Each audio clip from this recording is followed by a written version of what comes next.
Break के बाद स्वागत आपका एक बार फिर से। खबर बरेली से, जहां पर फरीदपुर थाना क्षेत्र के पेट्रोल पंप पर गोली लगने से सेल्समैन की मौत हो गई। पुलिस ने पेट्रोल पंप के सीसीटीवी कैमरे की रिकॉर्डिंग से जांच शुरू कर दी है। सेल्समैन का शव पोस्टमार्टम के लिए भी भेज दिया गया है।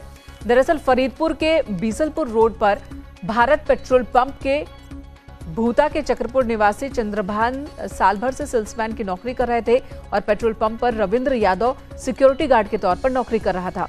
सिक्योरिटी गार्ड सोता हुआ उठा और बंदूक देखने लगा। उसी वक्त बंदूक से गोली चली और ये गोली लगी सेल्समैन को और इस गोली की वजह से ही चंद्रभान की मौके पर ही मौत हो गई है। अब इस पूरे मसले को सुलझाने के लिए और सच्चाई क्या है ये जानने के लिए सीसीटीवी फुटेज के आधार पर पुलिस जांच पड़ताल में जुटी है। तस्वीरें इस वक्त हम आपको दिखा रहे हैं। वो शख्स सोकर उठता है और जैसे ही अपने राइफल को चेक करने लगता है तभी उसे गोली चल जाती है और वो गोली पास में ही बैठे कर्मचारी को लगती है, सेल्समैन को लगती है। वो वहीं पर निढाल हो जाता है। इस शख्स की जान चली गई है। परिजनों द्वारा कोई इस तरह का आरोप नहीं लगाया गया है, ना कोई इस तरह की तहरीर आई है। रात में एक दुर्घटना हुई थी। ये दुर्घटना है या घटना, अभी इसकी जांच की जा रही है। जो वहाँ का मैनेजर पेट्रोल पंप का, उसने बताया कि सेल्समैन के पास गार्ड बैठा था, गार्ड के पास बंदूक थी और बंदूक चल गई जिससे इसके गोली लग गई और मौके पर ही मौत हो गई। तो पंचायतनामा भरकर पोस्टमार्टम कराने हेतु डेड बॉडी भेज दी गई है। उसके परिजन आ चुके हैं। परिजन भी अपने स्तर से जानकारी कर रहे हैं। जैसा भी होगा कार्रवाई करेंगे। इधर कानून व्यवस्था को लेकर तमाम विपक्षी दल जो हैं वो लगातार उत्तर प्रदेश सरकार को घेरे हुए हैं, लेकिन मौजूदा यूपी सरकार का दावा है कि कानून व्यवस्था पिछले साल की तुलना में कहीं ज्यादा बेहतर है, पिछली सरकारों की तुलना में बहुत ज्यादा बेहतर है।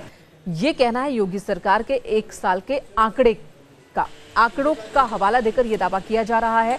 इस साल 31 जुलाई तक के क्राइम ग्राफ के बारे में हम आपको बता दें कि हत्या और संगीन अपराधों के आंकड़ों में काफी कमी आई है। 2019 के मुकाबले 2020 में हत्या के मामलों में कमी दर्ज की गई है। रेप, डकैती, लूट के ग्राफ में भी कमी आई है। ये भी इस आंकड़े के हिसाब से है। योगी सरकार ने प्रदेश में अपराध पर जीरो टॉलरेंस की नीति अपनाई, लेकिन विपक्षी दल सरकार को लगातार कानून व्यवस्था पर घेरने की कोशिश में जुटे हुए हैं। लेकिन जो आंकड़े पेश किए गए हैं 2016 से लेकर के 2020 तक के, उन आंकड़ों के हिसाब से यह दावा किया जा रहा है कि प्रदेश में चाहे बात हत्या की हो, लूट की, रेप की, सभी अपराधों में कमी दर्ज की गई है। और विधानसभा सत्र शुरू होने से एक दिन पहले ही सीएम योगी आदित्यनाथ ने संस्कृत में श्लोक के साथ एक ट्वीट किया है। उत्तर प्रदेश में अराजकता स्वीकार नहीं, सार्वजनिक और निजी संपत्ति को नुकसान पहुंचाने वाले दंगाइयों और उपद्रवियों से वसूली सुनिश्चित की जाएगी। नया उत्तर प्रदेश है, उपद्रवियों से सख्ती से पेश आएगा योगी आदित्यनाथ, सीएम उत्तर प्रदेश। तो उन्होंने ट्वीट किया और एक बार फिर से कल जो बात सामने आई थी ट्रिब्यूनल बनाने की और उस पर जो विवाद खड़ा हुआ, तो एक तरह से उस ट्रिब्यूनल को एक बार फिर से सीएम योगी आदित्यनाथ ने कहा कि वसूली किसी भी हाल में की जाएगी उन लोगों से जो कि प्रदेश को जलाने का काम करेंगे।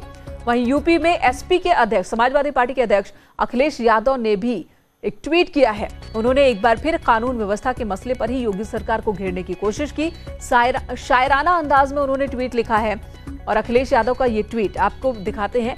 एक बार तो रख कर तोलना पहले सच की तराजू पर, कहीं तेरा सजा देना किसी को तेरा गुनाह ना कहलाए। तो ये अखिलेश यादव का ट्वीट, और इस ट्वीट के जरिए ही सीएम योगी आदित्यनाथ के ट्वीट का उन्होंने ट्वीट पर पलटवार किया है। खबर मथुरा से, जहां पर एसएसपी गौरव ग्रोवर ने सीएफओ को टीम समेत 10,000 का इनाम दिया है। सीएफओ ने हाथी डबान पानी में फंसी 20 सवारियों का रेस्क्यू किया था। सोमवार रात हुई बरसात में नए बस स्टैंड पर जल भराव हो चुका था। ओवर ब्रिज के नीचे जल भराव में सवारियों से भरी एक बस डूब गई थी। सीएफओ प्रमोद शर्मा ने जान की परवाह किए बिना रेस्क्यू ऑपरेशन चलाया था। अग्निशमन विभाग की जिले में हर तरफ अब तारीफ हो रही है। सोशल मीडिया पर भी वीडियो वायरल हो रहा है। मथुरा के सीएफओ की फोटो वायरल हो रही है और साथ ही लोग अब तारीफ कर रहे हैं।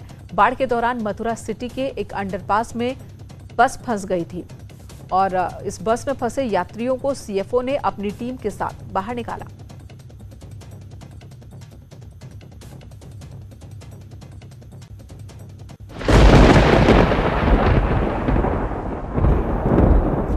खबर बहराइच से, जहां पर नेपाल से पानी आने की वजह से घाघरा नदी उफान पर है। मोतीपुर हो, नानपारा हो, महसी और कैसरगंज तहसील 85 गांव में पानी भरा हुआ है, जिससे 2.25 लाख की आबादी इस वक्त प्रभावित है। ग्रामीणों के सामने खाने पीने की गंभीर समस्या खड़ी हो गई है। फसलें पूरी तरह से तबाह है, गांव में पानी है, घरों में पानी है, लोग परेशान हैं। जिला मुख्यालय से लोगों का संपर्क टूट चुका है। कुल 85 गांव है, एक दो नहीं बल्कि 85 गांव है, जहां की तस्वीर ऐसी ही है, पानी ही पानी हर तरफ। बहराइच में नेपाली पानी की वजह से जो घाघरा कही जाने वाली सरयू नदी अपने उफान पे है। बहराइच की लगभग 4 तहसीलों के 85 गांव बिल्कुल टापू बने हुए हैं। आप देख सकते हैं किस तरीके से गांव पूरे जलमग्न हैं, घर जलमग्न हैं, मवेशी बाहर बंधे हुए हैं, आवाजाही बंद है, लोगों को अब नाव का सहारा लेना पड़ रहा है। बहराइच की बात करें तो घाघरा नदी पिछले 25 दिन से उफान पे है और लगातार गांव सारे जलमग्न हैं। सबसे बड़ी बात की जाए तो नदी जो है लगातार 25 दिन से पानी जो भरा हुआ है वो कम होने का नाम नहीं ले रहा है। मेरे साथ में यहाँ के ग्रामीण हैं, उनसे हम बात करेंगे किस तरह की समस्याएं हैं और जिला प्रशासन किस तरह से उनकी मदद कर पा रहा है। क्या नाम है आपका? ननकुन्ना मेट। कहाँ रहते हैं आप? गाँव सभा राजा मोडी, गाँव जोगापुरवा। ननकुन्ना जी, यहाँ किस तरह की समस्याएं हैं? यहाँ बहुत गंभीर समस्या है हम लोगों के लिए। हम लोग बहुत मजबूरी में फंसे हैं। अब चले जाएं तो हम लोग कहाँ को चले जाएं, कैसे चले जाएं? हमारे लोगों की तो कोई बात सुनता नहीं है। अगर लिख करके कागज़ देते हैं कि हमारे लोगों पर यह समस्या है तो कागज़ देते हैं, नोट डालते हैं। कोई आज तक मतलब हमारे लोगों की पुरसे हाल नहीं लेता है। हम लोग खाने पीने की व्यवस्था कोई नहीं दिया है। एक दिन पूरी बटी कोई नहीं दिया है। लोग परेशान हैं, प्रशासन से मदद की उम्मीद में बैठे हैं। फिलहाल इस वक्त इस बुलेटिन में इतना ही। ब्रेक के बाद भी खबरें जारी हैं।